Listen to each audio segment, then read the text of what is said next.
Rakanaka amamunashe tinokuchingamidzai zvakare mune chimwe chirongwa Church and Society, chirongwa chamunonzwa neReformed Church in Zimbabwe's Highfield Congregation. Zita rangu Reima Werera. Pazuva ranhasi hama dzangu, program yatinayo maprogram dzese tinogara tiri yanhasi yakaoma, asi yanhasi regai muchazvinzwira mega. Tiri kutaurisa tsika dzechivanhu nechikristu chedu. Ndine padare wangu wandinawo samazuva ese ndo achandibatsira kuti titarise nyaya iyoyo. Regai nditange nekurudyi kwangu vazvitaure kuti ndivanani. Manhero akanaka, tinokukwazisai mose. Ndinonzi Candid Minister Manamike, ndinoshumira pano paHighfield Reformed Church in Zimbabwe. A familiar face, pa next name. Manhero akanaka hama dzangu, ini ndinonzi Johnson Mapuranga, ndinoshumira ndiri pano paHighfield musha mukuru. Tinotenda mukwasha vana vahira nai. My immediate left. Manhero akanaka, ini ndinonzi Mai Mutanga, ndinoshumira ndiri pano paHighfield, ndinofarira kuimba mukwaya. Tinotenda. And last but not least, another familiar face. Manhero akanaka tokwasai mose, ndonzi Jairus Makahamadze, ndinoimba naMai Mutanga. Zvakanaka, tinotenda. Mai Mutanga tisangisewo nemunamata. Tinamati. Baba vedu vokudenga, muzita raMambo Jesu, tinokutendai manhero ano, tinokudza zita renyu Mwari. Nyasha dzenyu dzinotiringana zuva rimwe nerimwe roupenyu hwedu. Tinoidza pakurarama kwedu kuti tirarame sezvingakufadzai. Tibetserei kunyange patingataura paplatform ino, kuti zvatingataura zvingabetsera vanhu venyu vanozvinzwa, zvichibetsera nyangwe nesu. Tinokutendai nokutungamirira zvose, tanamata nokutenda muzita raMambo Jesu. Amen. Amen. Mazvita Mai Mutanga. When culture and tradition appear to clash with Christian doctrine. Ndiyo topic yedu yanhasi. When culture and tradition appear to clash with Christian doctrine. Kana kuti mukristu netsika dzechivanhu muchidimbu. Ndo topic yatinayo. Amanamiki, tinoziva kuti isusu chikristu chakauya namamissionary. I think there's no dispute about that one, handiti. Pakuya kwachakaita, vanhu vakauya musociety yakanga ine maitiro avo, magariro avo, even manamatiro avo. Saka vakauya nezvinhu zvinganzi zvanga zviri alien kuchivanhu chedu nai. Ndedzipi tsika, ndomubvunzo wangu wekutanga, ndedzipi tsika dzevanhu dzagara dziripo asi dzakasvikogamuchirwa muchikristu uye sei dzakagamuchirwa? Yeah, thank you very much, Komarei. I want to talk about this issue. Christianity seems to clash with tradition. Generally, the first thing I want to put across, Komarei, is that Christianity on its own is a culture. The unfortunate thing, like you mentioned, it's a culture that came with a kind of dilution already. That is, you put it across, the missionaries brought it. Coming from their own culture, they have their own understanding, and they brought Christianity. So now, as you have asked, which cultural practices were there that were tolerated by Christianity? Generally, I would say Christianity did not tolerate much of traditional culture, but it had in it good cultural practices, which were similar to cultural practices that were in much of African societies. So we are saying that culture is interwoven after some time. Saka mchana Nkomarei, to put it across, natsoti JK, chikristu hachina kunyanyotora tsika dzedu, asi tsika dzedu dzanga dzakanaka dzaigona kugamuchirika muchikristu takangudaro. But mamishonari amangotaura, they had understanding yavo yavanga vanayo yetsika dzavo dzavakauya nadzo dzakaita kuti tive nepicture isiri iyo pamusoro pechikristu. Toti chikristu chiri kurwisana netsika dzedu. When in actual fact tsika dzedu dzacho dzakanaka, zvakafanana kukwazisa vakuru, itsika irimo muChristianity, disrespect. Zvakafanana nekuremekedza vakunda, kwa example, kuremekedza vakuru, totaura izvozvo. Zvakafanana nekungova munhu ari disciplined pamberi pevanhu. How you behave as a child in front of parents and so forth. Zvese zvagara zvirimo muChristianity. Zvagara zvirimo muChristianity. That's why kuti Jesu Kristu ane nguva yekuteerera vabereki vake. tanga tikutsvaga mwana handi haarabi anoenda itsika yagara ichingoriko kuti mwana antera mubereki. Saka ndinoda kuti Christianity and African tradition zvinovhiringwa nemissionary culture iri in between, not kuti izvo zvine problem. Mutanga munozviona sei matauriro avaita indaita a bit confused asi tichanyatsopinda muna mazviri vamanamiki. Ini ndinogamuchira kuti pane zvinhu zveculture zvakanaka zvakagamuchirwa kana zvikaitwa nemazvo. Ndinokasira hangu kungofunga patinoroodza vana vedu ipapo, tine maitire edu atinoita, tozosvika pakuti munhu wane pamuviri akunosungirwa, tine maitire edu atinoita pachiKristu. Culture yaive nemaitire ayo ayaiona, handitogoni kana kuzvitsanangura. Zvaizodarikwa bhande, zvoiswa zvimwe zvinyama mundiro, zvimwe zvine munyu, zvimwe zvisina, zvakango zvaita zvekuti zvinotaridza kuti paiswa midzimu mukati kana masvikiro, kana vaizoisirwa nyama isina munyu ndivanani. Asi kuti mwana asungirwe adzokere kwandiri ini mubereki agozobara mwana wake ndirini ndinomubatsira, chinhu chakanaka kwazvo, uye kuti timbodyawo mbudzi yomukuwasha chinhu chakanaka kwazvo. Asi kana tozowedzera tumwe tunhu tunogozha uto, ipapo ndo panogozha. Saka zvakanaka kuti dzimwe tsika tidzitore tisambodzitsveta pasi. Ini ndinofara kuti mwana wangu asungirwe, asi handidi kuti tiite zvokudarika bhande izvozvo. Tinomboridarikirei? Zvandisinganzwisisi ngatizvisiye, asi zvatinonzwisisa ngatizviite zvakanaka. Tichimboona kuti ndinotanga nemunamato wangu tozosungira, ndinonzwa mwoyo wakachena kuti mbembe. Asi kana tamboisa zvinyama zvedu zvisina munyu tikambozotaura zvimwe zvisinganzikwi kunani, hazvichabudi zvakanaka.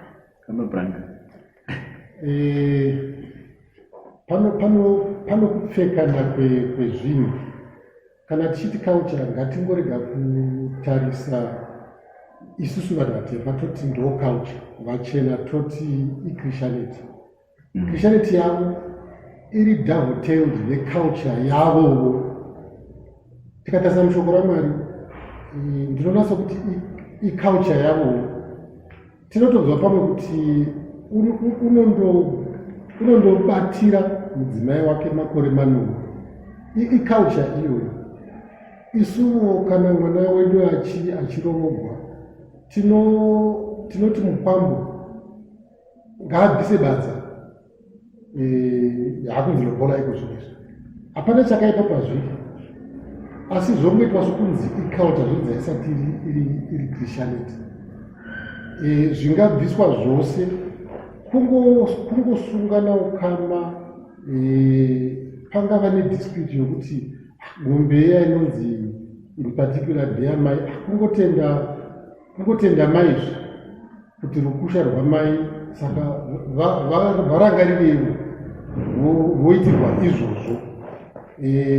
But the bottom line ndeyekuti we really can't differentiate culture, nokuti ese macultures, ma-white cultures ari coupled neChristianity. Awa edu akangomira akadaro tisina Christianity, nokuti kubva makare kare iwayo taiita zvinhu zvainzi kana tikati tikupira zvainzi ningi utitaurire kuna ningi kusvika patinoziva zvozvonzi ukuzoti iwe ukozotisira kuna musikavanhu ndiani yatova Christianity. Saka taapamwe chete at the end of the day. Vamakamadzi zviri kubuda apa ndezvokuti ese macultures, asi mubvunzo wedu wanga wachiti pane mamwe macultures edu echivanhu anga achinzi aya nevakauya aya anotambirika, ndo atanga achida kuti timbota explore a little bit. Although zviri kunzi macultures, ese macultures, Christianity is a culture, chivanhu chedu chatinoti chivanhu chedu macultures, yanga isiri an issue here yemisunderstanding, kusanzwisisa kuti zvinobvekana papi. Toda kuwirirana nezvataurwa naMinista Manamiki kuti muchikristu chakauya nemamishinari makauya muine culture yekumusha kwemamishinari iwayo kunana Europe nekuweva kwavakabva vakauya vachizanganisa chitendero nechivanhu chavo chaikoko. Ndingape muenzaniso kudzimwa kwezvinoridzwa kana vanhu vachiimbira Mwari. Kune dzimwe tsika dzechimishinari dzinoti musaridza ukatodaro makutoenda kusiriko, asi tikazotarira vana David vakaenda mukurumbira wokuimbira Mwari iye ari mambo, asi aitoganaiza makwaya aimbira Mwari achitokomboza nziyo dzave nechiprofita mukati, asi achiimbira Mwari uye achishandisa mainstruments. Saka vaya vanozouya vachidzima vachiti ngadzimwe vakutorera culture yekumusha kwavo. Kune zvimwe zvakangosvopindirana zvakanaka, ndingati semwenzaniso zvakupuwa zviya zvekugurisa vanhu vakuru, kodzero dzemadzimai. Tinoziva kuti muchivanhu chedu mai munhu anokosha, anotoita sekuyera. Mudzimai ava nyangwe vakaita sevagumbuka haukukwiddzani navo pamashoko. Itsika yakanaka, asi yakagara iriko chikristu chisati chauya nemamishinari. Saka itsika dzakangosvoblenda. Iko kubviswa kwana roora kana mubhaibheri zvirimo, tikada kunyatsitsvaga zvakanaka tiine nguva, roora raibviswa nemabvisiro avaita ikoko. Asi dzimwe nguva mamishinari akauya vasina zviroora, kwangori nezvimarimi chete nekutema ugarire kwambotaurwa. Yes, zvakagara zviriko nekuda kwemakonteksti aivepo nguva iyoyo. Asi zvazombopfuura nekuEurope zvakaita sekunonzi roora pamwe harichisina kunaka. Iro roora racho pachivanhu in the strictest sense raiti rine nzira dzakanaka, nekuti waitonzi ita zvekutumira kana waita zvekutizisa, waitonzi kubatisa mwana. Ndosaka maiona munhu aisiya tsvakirai kuno otiza nekuti aitombaziva kuti ndapara mhosva. Maona, saka culture yedu yagara ichikukurudzira chinhu chakanaka. Ndosaka tine mashoko akaita sana kuromba muvhokabhulari medu, kuti hazvitobvumirwi kubata mushonga wakashata. Chikristu chisati chavako tanga tagara tine mashoko akadaro muvhokabhulari yedu yekuti kuromba kuti hazvibvumirwi, hazvina kunaka. Okay. Mamissionaries kuya kwavo kwakangocoincidewo nokuya kwevachena vakauya kuno. Vakauya pamwe chete, vakauya vakaita mudungwe. Mumwe wakatanga kuuya somuenzaniso, mumwe wakatanga kuuya ane pfungwa yokupamba, kutora zvinhu zvisati zviri zvake, kuita mukunda wapo kuvhura pamusoro. Mumwe woteera sure woti usatsiva, wakunzi ndimishinari, waunzi kana waona zvakadero ingonyarara hako, kwakudzvanyira uya watoregwa zvinhu zvake. Saka vakauya pamwe chete, asi vanhu vanga vakarwara vakabva kuancient world, kuAsia Minor, vaikaita mutsetse, umwe woprovoka, umwe uya kuti zvawaprovokwa iwewe ramba wakangonyarara, uya kuti isusu toti chirega enda dhokteizve kwanzi ndisatsiva nouyu, asi zvakaipa. Vakauya pamwe chete vari organized vanhu.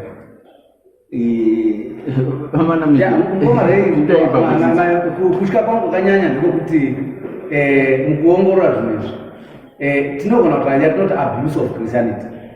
Ndo kutya kwangu kanyanya kuti taita abuse of Christianity tinoita kuti chikristu pache zvacho necivilization zvinhu zvinogona kupatsanura kuti macomponents ecivilization nemacomponents echikristu, nokuti zvekutaurwa pano ndezvekuti even mushoko raMwari vafarisi tsika yavo yanga iri yekutoabhusa tsika, kuti chikristu chacho vaitochiabhusa vachivanda muchikristu chacho.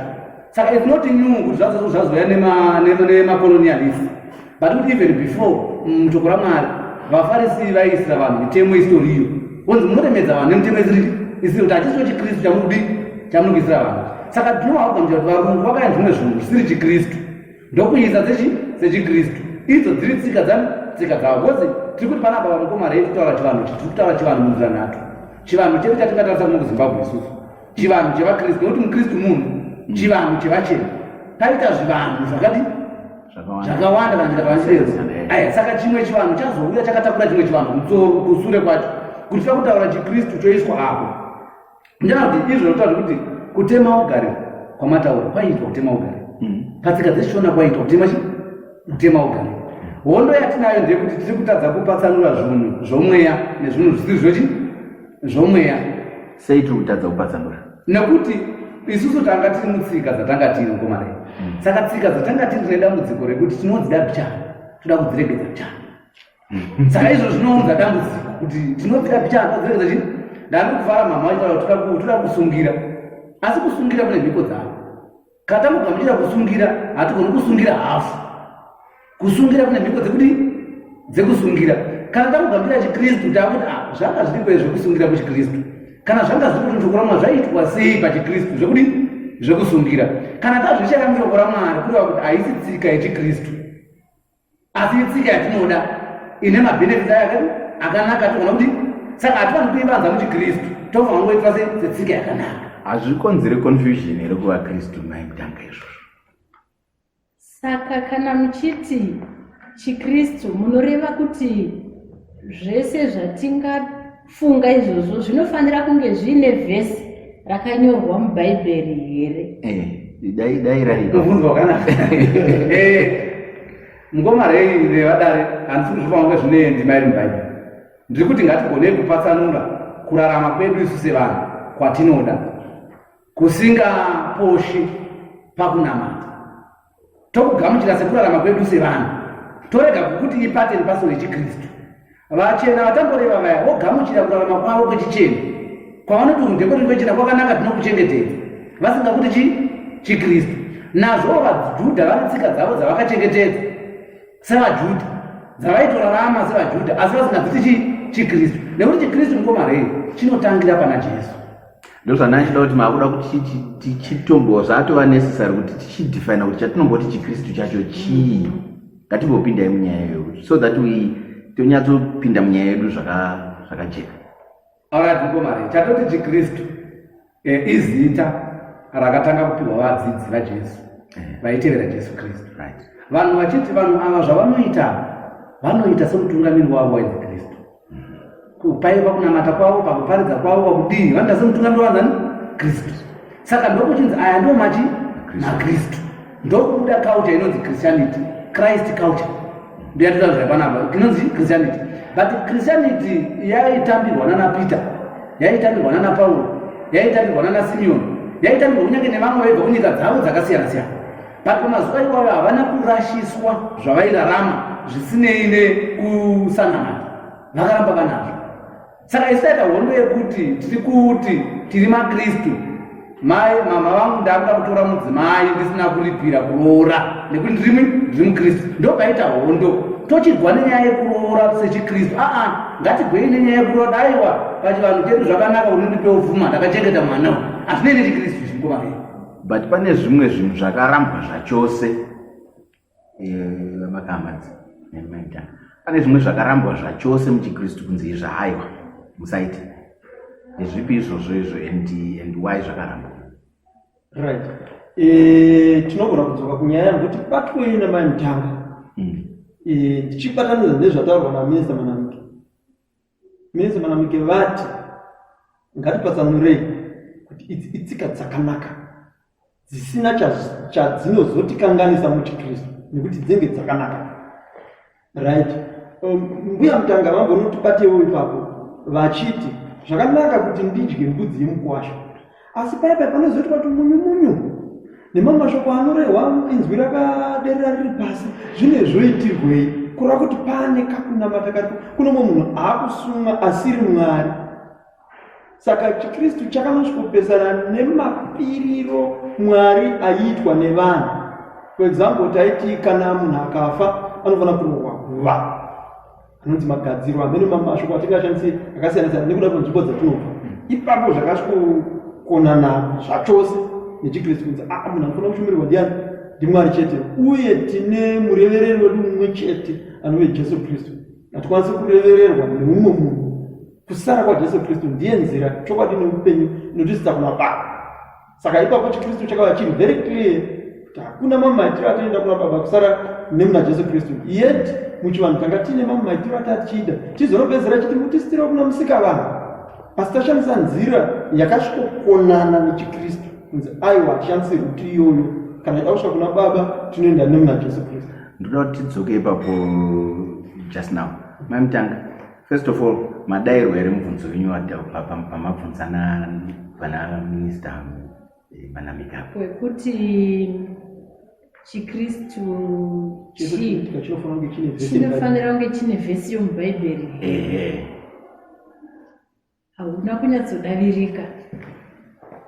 Imwe nguva hamuna vhesi mubhaibheri yatingawana ingataura zviri clear izvozvo zvekuti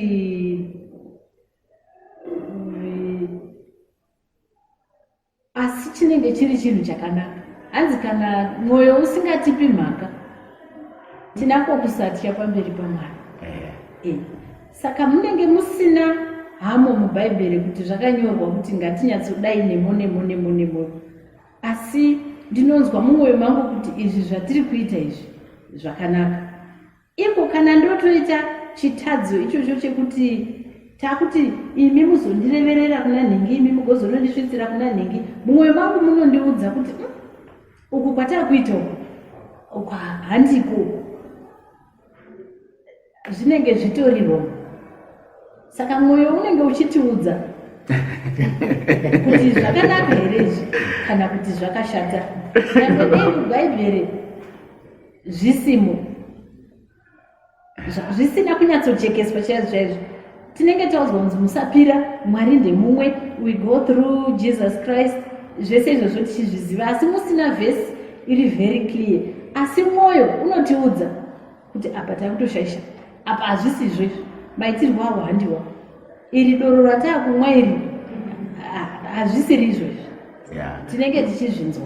Imwe challenge yandinoita wamapuranga ndeyekuti a lot of the things that we read in the Bible zvimwe zvava open to interpretation, pamwe totoda kutobatsirwa kuinterpreta because tinoita sokurasika okusanzwisisa kuti ndezvipi zvinoichida kutaura. Candidate minister vamanamike vagwereketa zvakanaka kuti Christianity kutangira pana Jesu vateveri vacho ndo vakazonzi vaChristians. Tikazvitora kubva ipapo muchaona kuti shoko raMwari Bible according to Christianity rinotiro vakafa havana chavanoziva, vapenyu vanoziva kuti vachazofa. Hapana kugadzika ipapo. Nhasi isu vapenyu, muKristu nousati uri muKristu, ndinoziva kuti ndichazofa.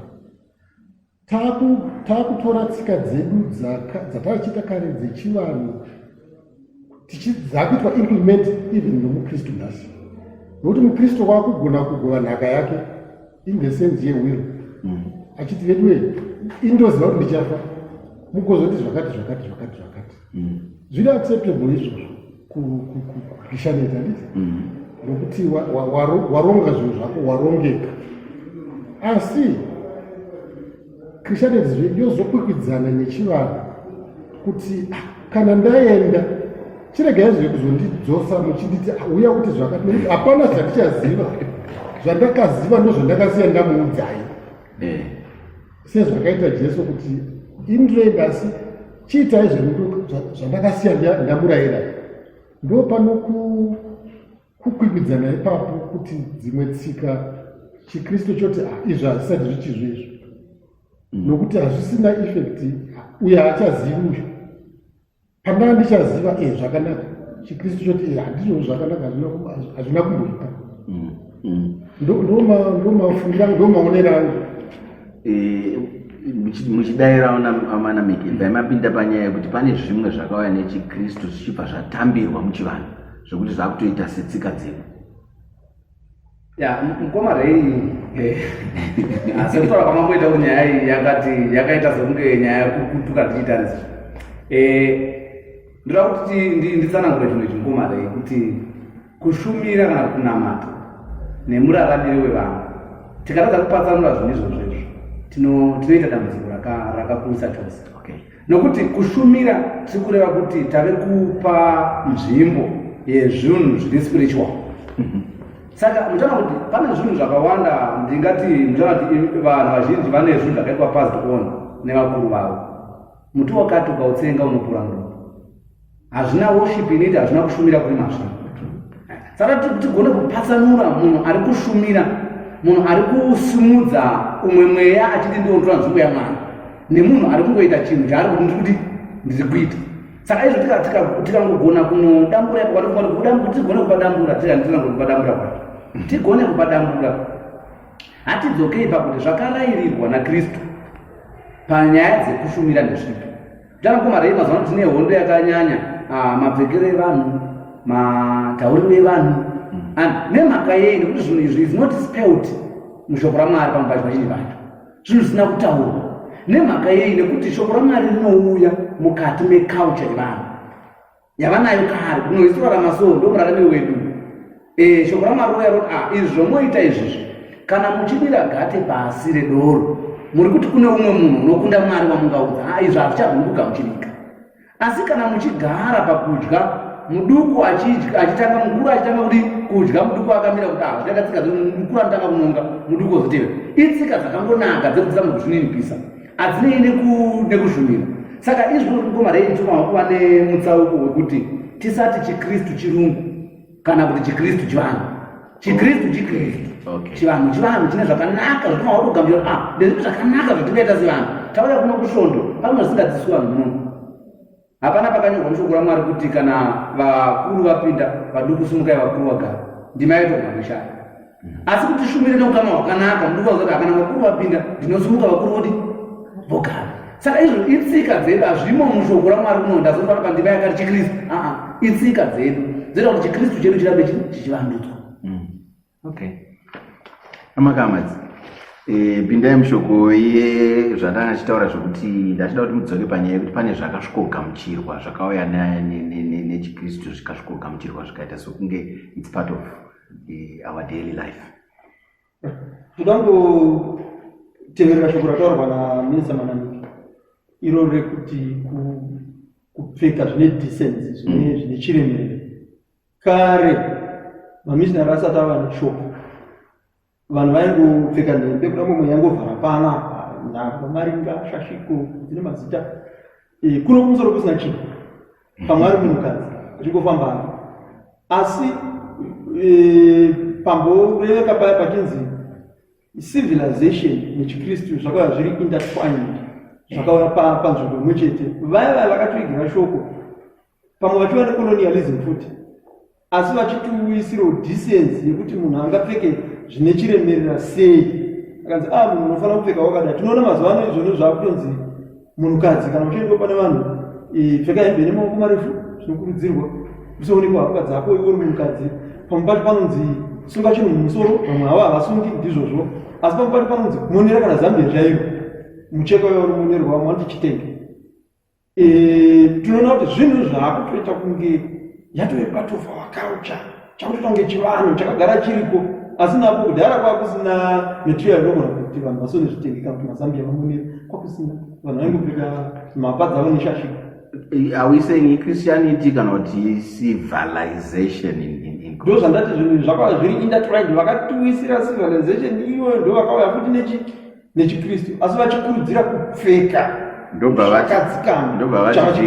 vati zviri indecent kana kuti takusanganisa kana kuti takusanganisa zvinhu here kana kuti what's going on here? Ndingati zvinhu izvi zviri kuenda zvichichinja. Kana iri culture but iri kuchinja, kana chiri chiKristu but chiri kuchinja. Nokuti kuti titi culture yedu haisisiri kuchapfeka kanhembe idzi neshashiko idzi nemigwada. Zvakasaraka. Tatova pane imwe stage yokupfekawo zvimwe. Izvozvo zvondirangaridza kuti iko zviro vanasikana vedu nemadzimai edu varoora vachiri vechidiki vakupfeka matirauzi. Zvakambotinetsa tichiti vakuita zviserezvo vanopfekerei matirauzi? Ndevarume. Kana wapfeka mutirauzi hasi muKristu, I remember ichi dzichitomboita semoni chaidzo dzichiparidzwa kunzi nemhaka yei vasikana tinovaona vakapfeka mutirauzi. Saka iko zvino zvoenda zvichiita sekuacceptika kuti ndo dressing yavako. ndo dressing yavako. Saka kuti tichipatsanura kuti yazobvumwa iko zvino, saka chachikristu here chakanga chisiri 10 years ago. Zvazosiyana pato. I want to follow up that. I think mama vazotipindura vachitaya kutsanangura ndaandiita kuti out of words ngatsanangura, but vazotipindura vanongoona zvatakutsanangura. Chinoshanduka itsika dzedu, is not chikristu. Saka hatigoni kubatanidza chikristu netsika dzedu. Tsika dzinogamuchirwa nesu sevanhu, chikristu chinogamuchirwa nemaprinciples eshoko raMwari.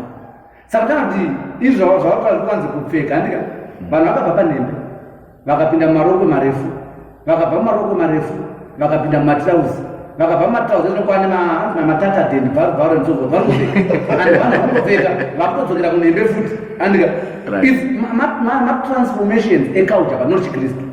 Kureva kuti munhu kana isitazozvigamuchira setsika yedu, munhu anogona kupinda apo ngomarei, the door of the church, akapfeka matatadzi, vanhu vakashumira nekuti vazvigamuchira kuti yatsika yedu. Saka tsika izi but zvakadaro zvinonetsa kutambirika iko zvino because yetimes dzatiri nayo. Ngoma rei ndaito kufuka kuti matrauza atanetsa kutambirika zvitaura mama, but nawo matrauza atotambirika. Kuda kuti culture ine zvainoita culture inotishandura, iyo culture inoshandura vanhu. Zvekuti some extent vamwe vanozoita pakugambira chero mwoyo wako uri kushumira hazvingatinetsa kuti tichaizvo izvo kuti tigare pasekereke takunyora kunonzi kupfeka chaiko tinopedza makore tinoza kupfeka chaiko chekuti kuti tikatomira kunamata kwacho. Saka kuti chikristu ngoma rei hachichinji. Saka same applies nepakauya chikristu, hachina kunobata culture dzedu, ndisi takadzibata toga kuti izvo vainava izvi zvenge zvinoyemurika ngatitashiji, izvo vainava zvenge zvinoyemurika ngatitashiji. Paizoita hondo nepekuti tiri kunzi rashai chatisingadi kurasha, ndopochiuya hondo makuti vanhu varatifunira chikristu chavo chiri hongo. Hatisi chikristu, itsika yavo yatagamuchira. Ini tobvakuzoka kuti kwese zvedu zvatinoita zvinopikisana nechikristu ndezvipi? Zvatinoita isusu zvinopikisana nechikristu, kwete zvadzine vachena zvinopikisana nechikristu ndezvipi? Maybe that's why taita program inovapranga. Panogozha nokuti kurarama kwatinoita iprogression youpenyu neprogression yeculture nechristianity yacho. Ndinorangarira kuti Christianity kana tikatarisa kereke yedu ichanzi DRC, Dutch Reformed Church, tichipinda Sunday school. Zvanga zvisingagoni kuti ubate bhuku yenziyo kana kuti bhaibheri muchimba ugorirova kudai. It was taboo naana munero. Kuti munhu auruke achitamba mukereke zvainzi maakuita mashadu dira renyu rokoko. Asi iko zvino izvi zvakunzi ndo zviri palatest, kwaizvo tofambirana nenguva. Zvoramba zvichimodifaiwa, zvichigamuchirika zvishoma nezvishoma, zviridzwa zvichitambirika, kupfeka kuchitambirika zvamborehwa namai mutanga uku. Tongoona zvekuti culture inopfekana. Tikatarisa chimwe chitendero handina sekunzwisa hamwe nezvacho, kuda hindu kana chii. Madzimai avo muchaona kuti vanopfeka mutodo.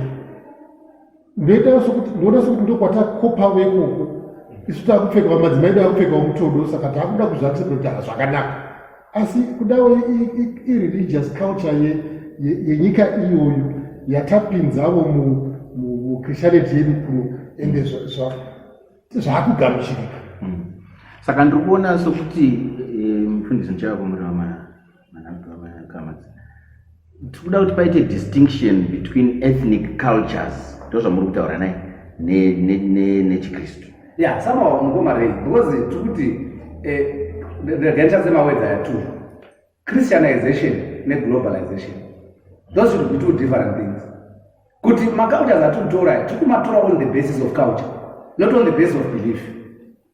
On the basis of culture, kuti kwauya munhu anga akapfekawo trouser rake, vana vedu vaimura trouser, vapfeka trouser, hazvina basis yereligion.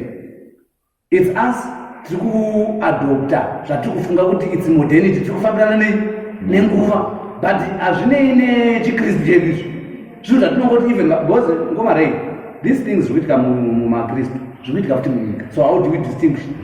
Tingati munhu ari munyika atora christian culture yakanai kunze, ari kungopfekawo trouser ari kumba kwavo, ari kuchecha ari kupfekawo trouser ari kuchecha. Saka tsika yetrous hainei nechristianity, ine chekuita the global link the world. No, zvatiri kuona fashion trends, music trends. Currently we've got zero.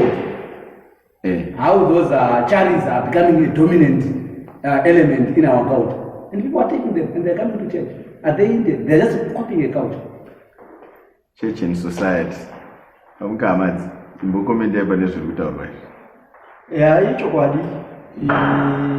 Chinhu chakanyakosha ndechokwanisa kupatsanura sezviri kutaurwa nevatauri vari kuramba tichikorera kupatsanura culture nekunyatsoti paculture ipapo whose culture nekupatsanura chikristu.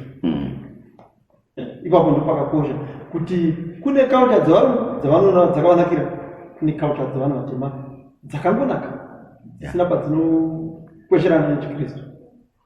Ndine time yedu yakushata, but ndine mibvunzo 2 yandinoda kuti tikakwanisa kuibata even in the short space of time yatiinayo. Mwacho unenge wakatomesa kana ndichaita uri wechipiri, but consequences Mutanga of this apparent discord yekuti imimi muri mukristu nekumusha kwenyu kwamunobva kune zvinenge zvichiitika ikoko, pane kupesana here kunoitika toti mumhuri nekuda kwekuti imimi mune zvamunotenda asi vamwe vanhu vari kumusha vanoti izvozvo isu hatiregi, as a consequence yechitendero yechikristu chamakatenda kwachiri? Pesana kuripo chose, nokuti munenge matongosiyana pakufunga. Ivo vanenge vakakura vaine zvavanoita. Ngatiti izvozvo zvekuti kunoda kupirwa mudzimu, imi moti isu hatichapiri mudzimu, ngatimboti voti alright, kana usingadi kuuya chingotumira mari yako chete titenge zviyo tigobika doro. But in principle hamuzvifariri, saka kutumira mari yacho hazvitoiti. Inini kutumira mari, ndikatotumira mari zvinotoreva kuti ndatopira. Saka handitumiri mari, zvatotanga kupesana, tatotanga kutosiyana kufunga. Wakazoshata nokuti hazodai hatichatowirirani nokuda kwekusiyana kwekufunga kwedu kwataita. But ini nechikristu ndinenge ndichiona kuti handigoni kuita chinhu chakadaro, asi ivowo vane bhilifi yavo yakatodzika-dzika nokuti ndo muitire wedu, asi kuti chuya tisangane nekuti tiri vana vamunhu mumwe tatokona. Mubvunzo wandandinawo inoda imefundisa, is Christianity, ndichada kunyatsoteeresa, is Christianity a matter of choice or a matter of faith or a matter of compromise? Kureva kuti mukristu anogona here kuti pick and choose, kana kuti anoti kutenda without question, rather than be like Thomas ekuti ndotanga ndaona evidence kana proof before I can believe, or ndino compromise kuti izvi ngatingozvitenda kuti ndizvo zvagara zviriko, tongozvitambira kuti zvagara zvakadaro even though tisingabelieve mazviri. Thank you very much, Mkomare. I would want to talk about issue yandinogona kuipa term rekuti confused Christianity. Someone is into confused Christianity. Zvichireva kuti Christianity chekutanga, like we have said it very clear, it's an issue of faith. Kutenda muna Jesu Kristu, kuzvipa kuti zvinopikisana naJesu Kristu kana kuti nekunamata Kristu handigoni kutsauswa pazviri. That's Christianity. At the same time, mukristu ngave munhu wakasvinirwa pamoita nyaya yecompromise. Ndikuzwisisa kuti zvandiri kuita izvizvi tiri kunamata kana kuti tiri kurarama. zvinhu tu zvakasiyana. Tiri kunamata takati kuti kana tiri kurara. Ndikuedza kuti kana tichitora muenzanzo watataura wekuti mama vati tinoisa bhanda mwanasikana udi ocharika, and zvinoreva kuti kucharika bhandi kune zvakunotsanangura pakunamata kwedu kwechivanhu kuchiri chikristu. Saka tinogona kuzvingwarira semukristu kuti handigoni kuita izvozvo, but hondo, like you said now, a matter of compromise. Hondo ndeyekuti chikristu ngomarei zvinhu zvose zvinonorwira mukushumira somukristu, I should be very careful nekutya kuva part and parcel of it.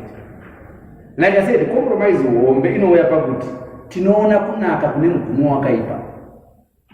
Ndo pane hombe yedu tinoona kunaka kune mugumo wakaipa. So semukristu ndikuti I can walk with them up to that level apo. When they are progressing to another level, iyo handichapinda. Izvozvo zvoga zvoita semukristu ndipedze ndava munhu ari compromising of my Christianity. Because vayavati awafamba kusvika hauchati kunosvika nesiku kuchinopedzisa. Saka izvozvo zvinonga zvitibatsire sevakristu kuti ndizvibvunze kuti chinhu chakanaka hongu, asi chinogumira kupi mukuitwa kwacho? Chinogumira epapa here kana kuti chine kwachinogumira? Ndaita mama wataura nyaya yakanaka yekuti vamwe vacho taakusvika pakujekesana kuti panapa toda kuti mukwasha mutivigirewo nyama. Handiziva kuti kwasha mutivigirewo nyama. Kana vari iri that kind of kusungira hainei nembudzi, kufunga kwangu hainei nembudzi. Inowazochisaba kuti mukwasha chero akati zvembudzi zvabatawo zvogona kundinetsa mhai, asi tichaona kuti tingawairire bhifu. Because hatikodzokera panyaya yekuti uyaine mbudzi mbiri uyaine toda kubata samu zvimwe zvimaelements zvacho, asi tozoda kutiza zvidhemei kuti idzi mbudzi dzedu ndedzenyama. Kana dziri dzenyama kana bhifu ngaingouya toti mukwasha waine nyama yekuti mudzimai wake ari kuno tichidya iriri. I just wish we had. That brings the element of compromise. I wish we had more time. Hatisi sina nguva. Saka tangoti gaga vamapuranga tongoti matakeaways abuda mudiscussion. Ini maonero andingaita panyaya dzatiri kutaura Christianity netsika dzedu dzechivanhu, ndingazvifananidza nemunhu aenda kuhotera pabuffet zvakawaridzwa pa unorya chaunoda chaunonuka chisingaiti upset your stomach. Kwete nokuti uyu wanonga ichi saka ichi ndochinongawo. Zvakanaka zvechivanhu ngatizviite, zvakanaka zvechikristu ngatizviite, nokuti Christianity ndorasa kuti ndevamwe vakangongwara, vamwe vakakoromgedza culture yavo vakauya nezita rechikristu, asi iri culture yavo banayo kumusha kwavo. Gaga samari yenyu. Zvakanaka. Zvavataura vamapuranga ndizvozvo chaizvo, kuti munhu anenge ava nechoice kuti zvakandinakira ndezvipi, ndo zvaanoita izvozvo. Asi zvandataura kuti mweya unotiudza, tingazosara toshingirira kuti ndinoda iri mbudzi chaiyo chaiyo, asi mweya unenge watokuudza kuti hazvisirizvo. Saka ngatitarisise kuti izvi zvakadini tisati tajambira. Vatsa vaKristu tirambe takamirawo pedu patinoonekwa kunzi vanoramba vachiparidza vachienda. Kana tikazowira zvese tangofanana navo, kuparidza kwedu kwanyura, hapana, hakuchaonekwi. Kwanzi vai consistent vamakamadza samari. Ya, ndingangoti ngatikwanise kupatsanura chikristu netsika dzedu dzechivanhu, uye kutsika dzedu dzechivanhu dzacho tichengetedze dzakanaka, nekuti dzakashata dzine dziripo dziri defined. Sekutaura vanabwera pane munguva nditi shoko riri kuromba kutora kuti kubata mishonga yakashata, ingogara wazvirega unyangwe tichiri kuchivanhu kwacho ikoko nekuti kwakatoshata. Kuita zvekutiza mukumbo tongopasa muenzaniso waitozosangana nemakonzekwenzi acho pakunoroora apa, waitombobingiswa kana kudzingirirwa. Vamwe vatodzingirwa netsvimbodyadzi vachirohwa. Ingoita nzira yakanaka yekutumira zviri pajekerere zvakachena, muchaona kuti hazvina pazvinozombonokocherana nechikristu, kunzi zvakupesana nechikristu, uye zvine kakushumira mukati. Tofanira kunyanya kungwarira pakunamata pakushumira apa tikushandisa nzira ipi kana tasvika ipapo manje ngatinyatso sevaKristu kuti ngatizive kuti Jesu Kristu ndiwo nzira inotisisa kuna Mwari nechokwadi, ndini chiedza chokwadi noupenyu, hakuna imwe nzira. Maita henyu hama dzangu, time yedu ndio yatiperera. Tambotaura pekutanga kuti subject yanhasi inenge yakatiomei. I'm sure there are a lot of you vari kuona semi kuti hatina kwatasvika neprogram matauro atanga tichiita. We probably needed to have kana 2 hours chaidzo asi hatina 2 hours. Ndiri kutaura kuti time yedu tatopfurikidza. Munogona kutibata semazuva ese pa 0772469972 nefeedback yenyu, kana pa Facebook page yedu RCZ Highfield, kana pa YouTube Reformed Church in Zimbabwe Highfield. Amanamiki, imi muchipeta in very very few words mama matipedzera munamatu. Kungopeta Mkomareya itingi zvatibatsira sevaKristu to be alert. Kuti pamwe pacho tinopinda muzvinhu tichifunga kuti dzingori tsika dzedu, what's bad about it? Asi tozomuka tava nemaconsequences anoconflicta nekutenda kwedu. Saka sevaKristu yaiti svinure tichenjerere, tive alert kuti zvondoita izvi mugumo wazvo haunobati here pakushumira kwangu. Mwari vachiti tungamira gaitina mati. Mwari tinokutendai nokuvonga shoma simba ose. Muripo imi Jesu Kristu kutidzidzisa isu kereke yenyu nevose vanonzwa kuti tirarame zvinofadza imi. Tiri vaKristu vakararama mukati menyika. Shoko renyu roti neimwe nguva muri munyika asi hamusi venyika. Zvichingonengedza kuti nyika ine tsika dzayo zhinji dzatofanira kungwarira sevaKristu. Tinonamata Mwari ngachirangara vadare vose vari pano. Tinoda kuti vanoteerera nekunzwa programu ino vakomborerwe nemi, vavandudzwe nemi, tichinamata tichirangarira kunyange the media crew vanoda kuti programu ino ibude zvakanaka. Tinonamata tichirangarira kunyange our host Mukoma Mawerera vachititungamirira. Mwari ngatinokutendai ndinokuongai kuti mirangarirai vose vanzwa programu ino vavandudzwe upenyu hwavo nokusingaperi. Amen.